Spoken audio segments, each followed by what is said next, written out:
فرمایا میں نے 11 ستارے اور سورج اور چاند دیکھا کہ وہ میرے لیے سر بسجود ہے. اللہ اکبر. شفیع کاڑوی کو بریلویوں کا بڑا خطیب تھا. کسی نے کہا 11ویں کا کیا ثبوت ہے؟ اس نے یہ آیت پڑھی انی رأیت احد عشر کوکبا. 11 ستارے 11ویں شریف والشمس والقمر اور یہ اس سے کنڈے اور شب برات کے حلوے والشمسی. اور پھر ہمارے بارے میں کہتے تھے کہ دیکھو یہ اتنے بیوقوف ہے. ہم دیوبندیوں کو کہتے تھے کہ یہ کہتے ہیں قرآن و سنت سے ثابت کرو. کہتے ہیں قرآن و سنت کے 500 سال بعد تو شیخ عبد القادر آیا ہے تو قرآن و سنت سے کیسے ثابت کرے گا.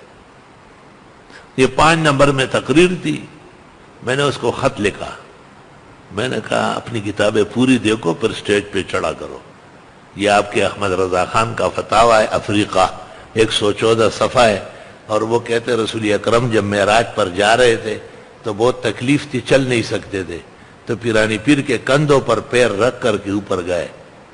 میں نے کہا سن کیا اشعار لکھتے ہیں تھا تمہارا دوش اطہر زینہ پائے پیمبر جب گئے عرشی بری پر المدد یا عبد القادر.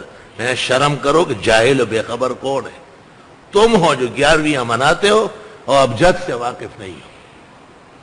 ہمیں کیوں بے وقوف کہتے ہو؟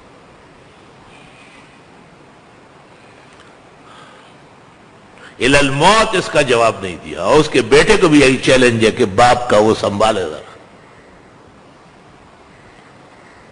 اردو زبان میں فتاوی افریقہ یا نزہۃ الخواطر کا حوالہ دیا ہے. ہم نزہۃ الخواطر نہیں جانتے. دنیا کے جس عالم نے اس پر فتویٰ دیا ہے وہ احمد رضا خان ہے. اب سنبھالے اس کو. اب پیرانی پیر شیخ عبد القادر 471 میں پیدا ہوئے ہیں, 561 میں 90 سال کی عمر میں فوت ہوئے.